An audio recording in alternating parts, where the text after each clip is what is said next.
Hi, welcome to Rewind the Timeline podcast, brought to you by thetimelinemachine.com. I am your host, the Timeline King. This is the podcast where we go back in time and take a look at all the anniversaries, 25 years, 35 years, 50 years, etc. So we'll go for this is episode 7, we'll go from May 14th all the way until May 20th. So let us begin. Okay, so the first we'll start is on May 14th. So 25 years ago, on May 14th, 1998, we had the death of entertainment legend Frank Sinatra. So, Frank Sinatra, he died of a heart attack in the Cedars-Sinai Medical Center in Los Angeles, California. So he was 82 years old when he died. So, I mean, the dude lived a long life. And Frank Sinatra is a legend. You know, there's nothing that he hasn't done. You know, whether it's singing, acting, producing. Like, you know, the guy has like done everything, and definitely needs no introduction. You can still like catch a lot of his movies. They're available for free to watch on YouTube. And a lot of his music is as well. It still holds up. Like it's honestly the dude's good. Now, the day after Frank Sinatra's death, the Empire State Building, they turned blue. So it's because Frank Sinatra always used to wear a blue suit, and he had these like piercing blue eyes, so his nickname was like Blue Eyes. And that's what they ended up calling him. That's what they ended up calling him, Blue Eyes. So they ended up. I am losing it today. Yeah, and that's why the Empire State Building ended up lighting blue in his honor. All the casinos in the Las Vegas Strip, they stopped spinning for 1 minute to honor him, because Frank Sinatra would always like perform at the casinos. Yeah, he's definitely a legend, and and he was still performing even in his 80s. So very sad to see him go. And his son did pass away as well a few years back, Frank Sinatra Jr. I should actually look up to see if there's a Frank Sinatra the third. Maybe he'll become the next entertainment legend. Um, all right, so let's move on. So the same day that Frank Sinatra passed, we on May 14th, 1998, 25 years ago, we had the series finale of Seinfeld. Now, the series of finale of Seinfeld was one of the most watched programs in history. It had an audience of 76 million viewers, and wow, just like hearing that number is so amazing, because it's very hard to imagine a modern show getting that amount, because I think the most recent hit we've had is like Game of Thrones. Game of Thrones was like the most popular show in recent memory. So, and the series finale of Game of Thrones had 20 million viewers. So that's why it's very hard to see a show like Seinfeld. Seinfeld had like almost 4 times more what Game of Thrones had for their final episode. It's it's just like crazy to think about. This final episode was also like very critically received. Because it's just again, spoilers for you. The gang ends up they end up going to jail, and then you have they bring back a lot of like former guest stars for this episode, so they end up showing at the courtroom. Just to like testify on their behalf, so you see like a lot of the old people that the Seinfeld gang offended in previous episodes. Now I don't hate this episode as much as everybody else does, but I also admit I was never really a huge Seinfeld fan. Um, I did watch this episode like when it actually aired, just to see like what all the hype was about. And I mean I thought it was fine, but again I was never a Seinfeld avid watcher, so I could never be disappointed in this show the way that most people were. But yeah, I mean, again, like 76 million viewers. I think like when, in Times Square, like in New York, they were actually even displaying it on the Jumbotrons. So if you count like all the people who were watching it, it might even be more than this. I mean, you're talking like 80, 90 million, and like bars were having viewings on this. It was definitely a lot. And like I said, like Game of Thrones is the most recent popular show that that could be even close to Seinfeld. And yeah, there's just no way. Uh, I think us being in an age of like streaming services, it's just I don't really see any show getting to this level, because there's just so many options, more options now than there was back then. Back then you had only like four channels. Now it's like you have a world of entertainment that you can easily access. But yeah, anyway, happy 25 years to Seinfeld, whether you liked it or not. Okay, so next we move on to 10 years ago. This is May 14th, 2013, 10 years ago. We had the novel Inferno by Dan Brown. Now, this novel Inferno, it stars Robert Langdon. So Robert Langdon is the protagonist of a few of Dan Brown's other novels. He's also stars in Angels and Demons, The Da Vinci Code, The Lost Symbol. So this is all like in the same continuity as all those things. Um, Now, like the Da Vinci Code was made into a movie starring Tom Hanks, and that got a sequel. So Angels and Demons was like the second one. Um, yeah, that came out. I think that came out like 2011, 2012, something like that. And then Inferno was also made into a movie in 2016. So just a few years after the book came out, also starring Tom Hanks. The Lost Symbol, the Lost Symbol, which actually came out before Inferno, was then made into a TV show on Apple TV. It didn't star Tom Hanks, but they turned that into a prequel. So, yeah, the timeline is kind of a bit all over the place in terms of like how they adapted the stuff. But yeah, in Inferno, check it out. I mean, it has like the same like Dan Brown formula, like some kind of like obscure mystery that the characters have to solve. If you're into that, I would say if you like the Da Vinci Code, you might end up liking this. But go check it out. So happy 10 years to Dan Brown's Inferno. Okay, so next we move on to May 15th. So this is May 15th, 1988. 35 years ago, we had the release of the television film The Good, the Bad, and Huckleberry Hound.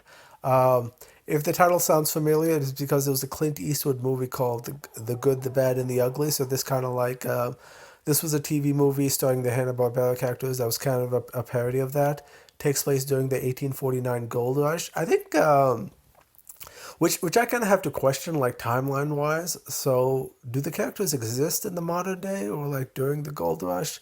But I don't know. I mean, like Hanna Barbera has never like really cared about continuity, so it's just it's just whatever. Like to think about all that.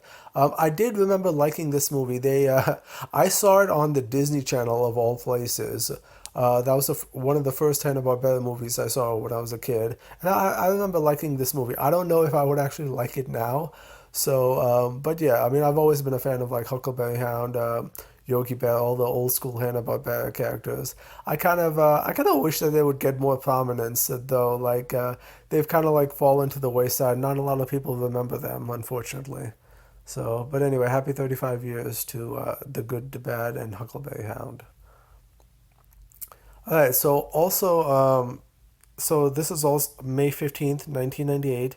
We have 25 years ago, we have the Warner Brothers film Quest for Camelot.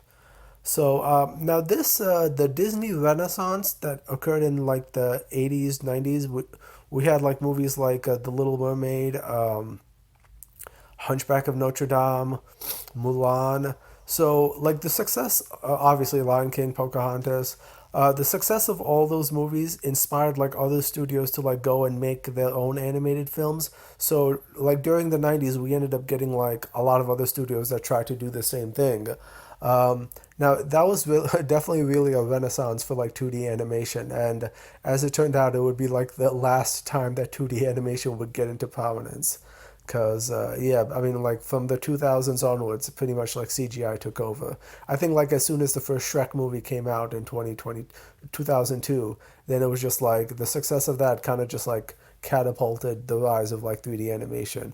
But yeah, for a while, growing up in the 90s, we definitely had like some good 2D animated films in this time. Now, Quest for Camelot, I would not say it's as good as anything in the Disney Renaissance, but I think it's a fun time. It's it's definitely a very like old school film, and yeah, and I mean I would enjoy it. I would say if you wanted to check it out, go check it out. So happy 25 years to Quest for Camelot. Okay, so let's move on to May 16th now. So May 16th, 1948, that's 75 years ago, we had the birthday of Jesper Christensen. So he plays Mr. White in the James Bond movies Casino Royale, Quantum of Solace, and Spectre. Hasn't really done much outside of the James Bond movies, but I always liked Mr. White as a villain. So, and I gotta say, like when watching Casino Royale, if you had to tell me if I had to mention like a character who would become like probably the most important secondary character in the Craig series, like I would not have picked this guy because like this guy ends up like pretty much catapulting everything from Casino Royale onwards. So and then you find out that he's in Quantum of Solace, you find out that Mr. White, he's working for an organization known as Quantum. So, and then in Spectre, you find out wow, Quantum is actually part of Spectre, and then yeah, and then not only that, you find out that Mr. White has a young, attractive daughter, who then ends up being romantically linked with James Bond. So it's like pretty much he was like pretty much the catalyst for like all the major events in the Daniel Craig era of the Bond movies. So happy 75th birthday to him. I should also mention that May 16th is also the birthday of Pierce Brosnan, who was the James Bond before Daniel Craig. So he was born on May 16th, 1953. That was 70 years ago. So now looking back on it, I would definitely say like Craig is probably I, I would say Craig is definitely a very much a deviation from like the traditional James Bond, the one you would find in the books. But I always felt like Pierce Brosnan kind of like epitomized like cool more. I thought he was definitely probably a good halfway between like Sean Connery and Roger Moore. So I like Pierce Brosnan's Bond. So happy 70th birthday to him. Okay, so next, also on May 16th, 1973, this is 50 years ago, we had the birthday of actress Tori Spelling. Tori Spelling is, Tori Spelling, she's known for playing Donna Martin on the TV show Beverly Hills 90210. So, oh man, can anybody believe that Donna Martin graduates episode is now 30 years old? Like, wow, that's crazy, isn't it? Wow. So, but yeah, but that was definitely one of the show's best episodes, and this she's a character that like she only made like a cameo in a couple of episodes, but she really became like such a prominent character later on. Now, obviously, I'm sure that there's some nepotism involved. Like, Tori Spelling is the daughter of producer Aaron Spelling. So, now I'm sure that that's probably the reason that she got the Beverly Hills 90210 job. Now, Tori always said that, she auditioned under a fake name and she disguised herself, so nobody knew who she was. Yeah, and I mean, I guess that's true, but I mean, I would still like to think that, definitely her being the son of the producer definitely played a role. But in anyway, I felt like she does work well for her roles, and I've enjoyed all the stuff that she's been in. She was even in Saved by the Bell. She Screech's girlfriend in a couple of the early seasons. So I think she was also in Smallville for like a couple of episodes as well. Um, Oh, but most important than all of that, she shared one of the Timeline Machine's post when I did last month for the hundredth birthday of producer Aaron Spelling. Yeah, Toy shared that, so I definitely have to commend her for that. She's a good actress, and hopefully we can see some more stuff with her. Okay, so let's move on. All right, so then also also the same day that Tori Spelling was born, May 16th, 1973, 50 years ago, we had the release of the film The Day of the Jackal, which is based off of a book. I have not seen this movie, so can't really comment on it. Let's just move on. Um, all right, now let's go to May 17th. This is May 17th, 1973. This is 50 years ago. This is the birthday of Sasha Alexander. Uh, and now, in putting this together, I found out that Sasha Alexander's original name was Susanna Dobrochakovic. So she's Russian, and I guess like she anglicized that name to Sasha Alexander. Now I gotta tell you this this was one of my childhood crushes growing up. Like I first saw her when she played Gretchen Winter on season 4 of Dawson's Creek. I literally saw every single episode of that season just for her. And I've seen everything else that she's been in. She was Caitlin Todd in NCIS, and then she was more Isles in Rizzoli and Isles. Uh, but man, the big payoff in her career, like when she played Helene Runyon on Shameless, man, if anybody loves this actress, you have to watch her work on Shameless. In fact, watch Shameless anyway. That is such a great show. You got to see this. But man, it was definitely worth it the wait to finally see her in something where she shined. If anybody's seen Shameless, like you definitely know like what I'm talking about. But yeah, happy 50th birthday to her. So, okay, next let's move on to May 17th, 1988. This is 35 years ago. We have the birthday of Nikki Reed. So she's also an actress. So she was in the Twilight Saga movies. And she was also in the OC. So, yeah, she kind of like loses some of the spotlight because of Kristen Stewart and Robert Pattinson.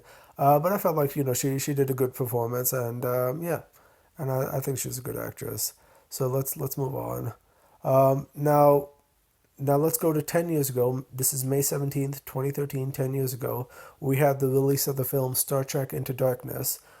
This is the 12th film in the Star Trek franchise, the theatrical franchise. Um, Now, Star Trek Into Darkness, it's a sequel to like the 2009 Star Trek, which was a reboot. Like it was sort of like a time travel reboot. So basically, obviously, I'm spoiling this for you. So, but basically, in 2009 Star Trek, Spock Prime, the Spock from like the original series, he travels back in time, creates an alternate timeline where events are kind of like different. So I enjoyed 2009 Star Trek. I thought like it's a really good movie. But I can understand some of the complaints that people have had. Oh yeah, it doesn't feel like traditional Star Trek. Which yeah, I can definitely see. It's more of like a fun sci-fi action adventure movie, just with like a few Star Trek elements in it. Now, but I was definitely excited. Like, oh hey, this is like a reboot. They're not like beholden to the original continuity, so I felt like they could potentially do something different in this one. So when they announced like Star Trek Into Darkness, I was like, oh man, I'm like very excited. Like this is like the second movie, and it's 4 years in the making, right? So this is definitely one I was like, oh yeah, I gotta see this. I gotta show my support for the Star Trek brand. Now, when I go to see this movie, I'm like, oh my god, man! Like this movie is so terrible in like two ways, right? So the first way, right? So let's get what I have to wonder is like you go through all this trouble of like rebooting the franchise, right? And then you get to Star Trek Into Darkness, and all it is just like it just feels like a you're just redoing Star Trek, The Wrath of Khan. It's like there's no original ideas here. There's no change. It's just like okay, yeah, we're just gonna do a paint by numbers of The Wrath of Khan, and I'm like, why do you do that when you have just an entire universe of opportunities to explore, and you just end up doing the same thing. So, but we should know that this movie is directed by J.J. Abrams, right? So I think this, when I saw this, I was like, okay, yeah, this is kind of what I'm worried about when we get into when it was announced that J.J. Abrams was going to be directing the next Star Wars movie, which ended up being Star Wars: The Force Awakens. Yeah, because I was worried, like, man, if he's like putting like no effort into Star Trek, I'm like worried that when he does Star Wars, it's just gonna be like, oh yeah, it's gonna be Star Wars greatest hits, which is yeah what The Force Awakens ended up being. So yeah, yeah. J.J. Abrams, like, his entire career, he's just been like, he's good at setting stuff up. He's not good at, like, continuing a franchise or giving payoff to it.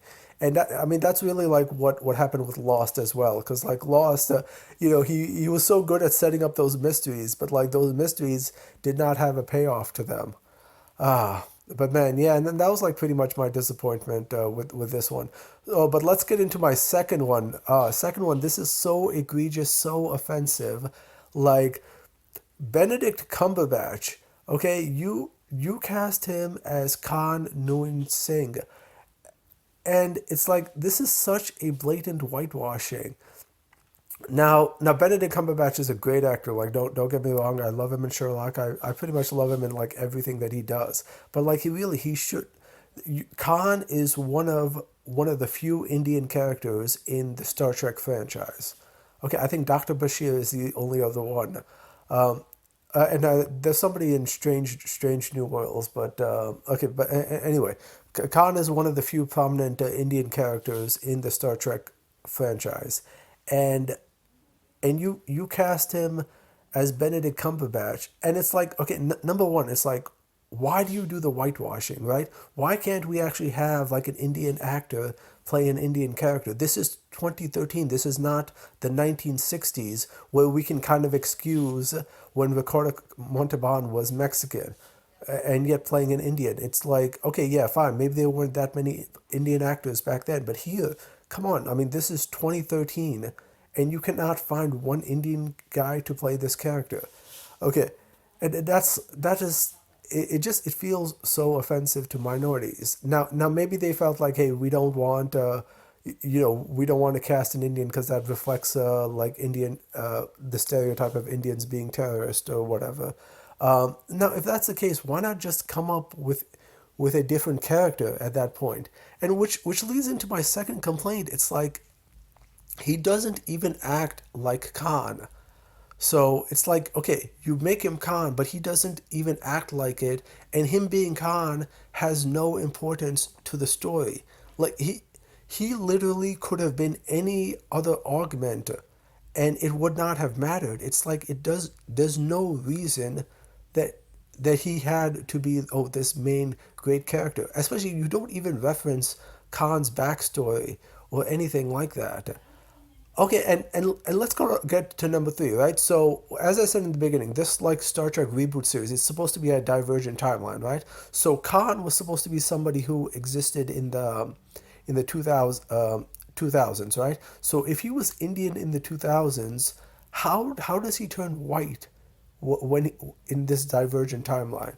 That's like there's just so many things that don't make any sense, and it's like a lot of the movies just I don't feel like they put any effort into thinking about any of this stuff. So yeah, that was my disappointment and my hatred, and yeah, it just brings back memories where I was just like I was so excited to check out this movie. I think I actually went to see this in IMAX just because like I was so excited for this because I really loved the 2009 Star Trek. But yeah, this just brings up back all the frustrations that I had with this series.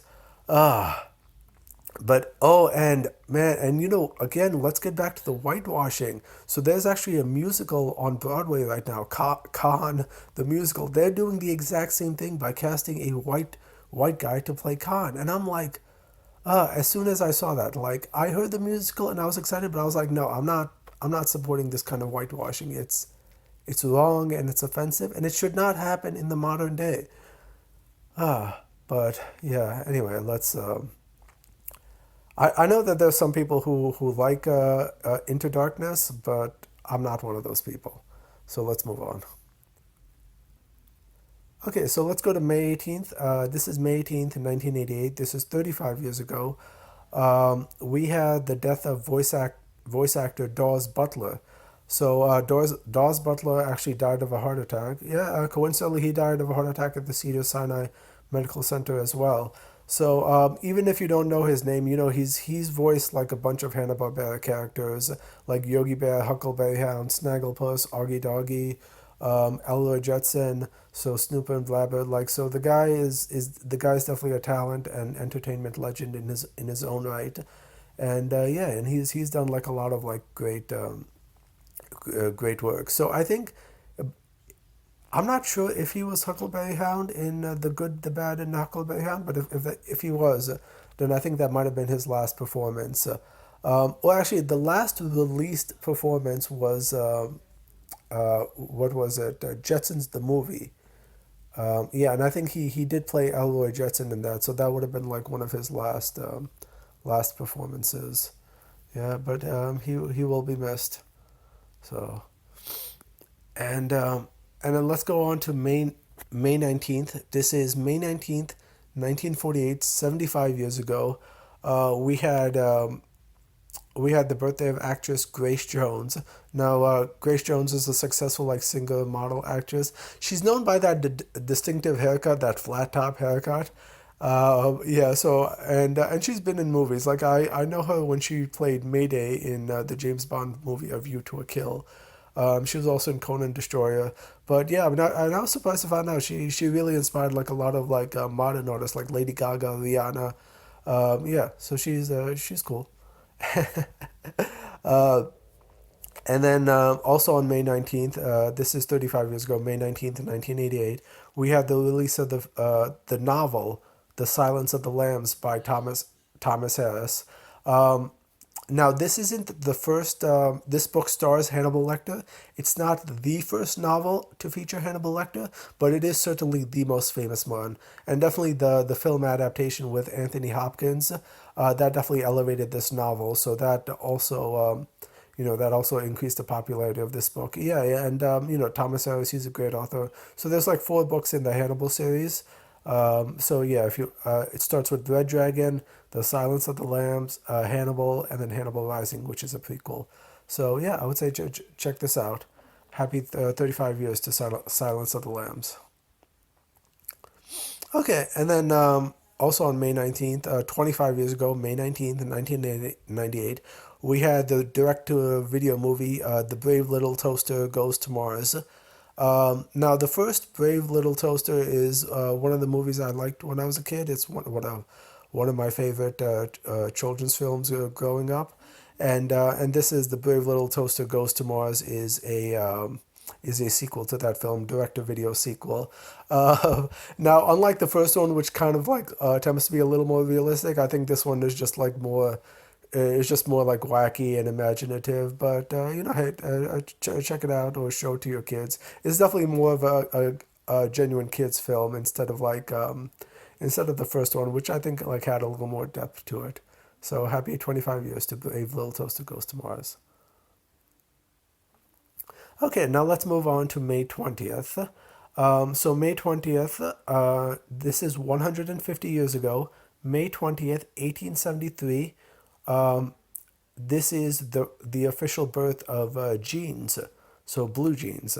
So so the jeans patent was obtained this day, and the patent belongs to San Francisco businessman Levi Strauss and Reno Taylor Jacob Davis. Now, and yes, the Levi brand jeans were named after Levi Strauss. I think this patent expired like only after 10 years, so other companies were able to make their own jeans as well. So, but yeah, like, so this is like considered the birth of jeans. So now the story behind the jeans pants, like, this was actually useful for miners, like when they were digging and stuff, because jeans pants wouldn't tear as easily. Yeah. And then yeah, they had you were like putting rivets on them, so it allowed them to like hold up stronger, and yeah, and it became popular that we're still even wearing jeans 155 years later. So yeah, and we would have not have had it without the invention. Now, the word jeans comes from like the jean fabric, right? So like now, what is talked about here is like the invention of the blue jeans, right? But jeans, like the fabric, was there. It existed. So jeans comes from the town Genoa, Italy. So the French pronunciation was Genoa. So and jeans were short, and then that's how we got the word jeans. So and then these guys used, you know, and then this these guys basically just created like a new version of the jeans. But this is what was pretty much the modern version, and that's what we end up wearing still 155 years later. So happy birthday to jeans. Okay, so next one, 35 years ago. This is May 20th, 1988. We had the release of the movie Crocodile Dundee 2. Oh man, even all these years later, I still love the Crocodile Dundee movies. Now that's a knife. Okay, I can't do an Australian accent for my life, but if I could, I would say that's a knife. Okay, I'll just shut up now. Okay, so let's let's move on to the next one. The same day that Crocodile Dundee 2 got released, we got the movie Willow. Willow was like basically George Lucas's attempt to be like J.R.R. Tolkien. So yeah, I mean I can't say he succeeded in that regard, but I thought this was like a fun fantasy movie. It got a sequel recently on Disney Plus, a TV show, which is not as good. Please don't watch that. Um, yeah, but I thought this is like a fun movie. I think there was actually a series of novels based on it afterwards. So and this movie was like directed by Ron Howard, who did a bunch of other movies afterwards. So yeah. So this is a good film. Check this out. Uh, and lastly, we'll get to 25 years ago, um, May 20th, 1998. We had the release of the film Godzilla. So yeah, this Godzilla, I don't want to call it a remake, because this Godzilla, it doesn't really have anything in common with the source material, like the original Japanese Godzilla from 1954. So in fact, you could have called this movie like any other thing, and I think and I think like nobody would have cared. You could have called this one the beast from the ocean, like, nobody would have noticed a difference. So now Godzilla, like, yeah, I got a lot of thoughts on this movie. So let's so let's break down, like, this movie is was definitely not like critically well received. So I think all those critics are idiots because I like this movie. So I like this movie. I think it's a fun it's just a fun action adventure movie. Like, you don't really think about it too much. Yeah, there's not a lot of depth when it comes to like the characters or whatever. But I think, yeah, it's a fun action movie. You get entertained by it. So this is the same guy who did Independence Day, which we can all agree is a great movie, right? So not as good as Independence Day, but I enjoyed the movie for the most part. So I actually enjoyed watching most of Roland Emmerich's movies, like Independence Day, Godzilla, the Day After Tomorrow. What else has he done? Um, 2012. Yeah. So he's done a bunch. I mean, I've enjoyed those movies for the most part. So and I think like this is just like a fun action adventure movie. Now, as a Godzilla movie though.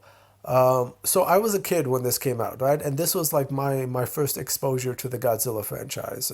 So when I saw this movie, it's like, I did not come into it as a Godzilla fan watching this movie. I just came into it like I'm just a 6-year-old kid, and oh yeah, I just want to see a monster movie. So from that perspective, I like the film. So, but now, and this was actually what made me get into Godzilla to begin with, because once I found out, hey, Godzilla's a franchise based off of other movies, then yeah, and it's like, hey, I want to check out those movies. So, and once I saw like the old Godzilla movies, like from the 50s, 60s, 70s, whatever, and then watching this movie again, then you can kind of see like, okay, yeah, this movie is not like the traditional Japanese Godzilla. So it doesn't really have the spirit. This guy, yeah, this Godzilla just spends most of the time like running from problems. He doesn't have any of like Godzilla's cool powers. So, and he doesn't come across like as a menace the way the original Godzilla does. So, in that respect, I can understand like what the criticisms are because if you're a Godzilla fan, you kind of want something that's like more closer to the source material and whatever, and yeah, and because like Godzilla is definitely like this Godzilla is definitely not like anything close to the original. You kind of just feel like what's the point? Like why do you redesign the monster? Um, why do you redesign the monster first and then and then even after you redesign it you're just like you're not doing anything creative with it. He doesn't have the spirit. I heard that the guy who played Godzilla in the original movies, when he saw this movie in the theater, he just walked out. And he said that's not Godzilla, that doesn't have the spirit. So yeah, if you're an old school Godzilla fan, I can understand the complaints with that. But however, I think we can all agree that what really ends up redeeming this movie is the Fox Kids TV show that came later that was based off of it. That that is definitely more into the spirit of Godzilla. And honestly, like a lot of the reason that I like this movie is just because I love the Fox Kids show that came afterwards. That we can all agree is definitely a great cartoon. And whether you like the design of Godzilla or not, that definitely is in more keeping with the original Godzilla. So which I've never heard anybody complain about Godzilla the series, even though a lot of people do complain about this movie. So yeah, and that's why. And I should also commemorate this movie because this is actually the reason that I got into like this whole timelining, whatever, doing the chronologies. So as I mentioned, so this Godzilla, me liking this movie made me want to check out the other movies, and the Godzilla movies are like kind of a mess continuity wise. They kind of like branch into different circles. Uh, into different timelines. So trying to like navigate the entirety of the Godzilla timeline was kind of like what eventually ended up leading to the timeline machine. So in a way, I kind of end up like owing a lot to this particular movie. If if this movie was not around, the timeline machine would not exist as we know it, and that really stings for like the one person who's listening to this podcast. Yeah. So happy 25 years to Godzilla. Uh, now, what I will say about this movie, I like this 100. I like this way better than that 2014 Godzilla that we got. Uh, no, I will say the action scenes in the 2014 Godzilla are amazing, but man, the story is just so terrible. This one has a way better story. So I don't care what anybody says. This one is is a good movie. Okay, so happy 25 years to Godzilla. So. And I guess that's it. That's it for today. So we've pretty much gotten everything. So yeah, and have a good rest of the week. And remember, keep rewinding the timeline. Okay, bye.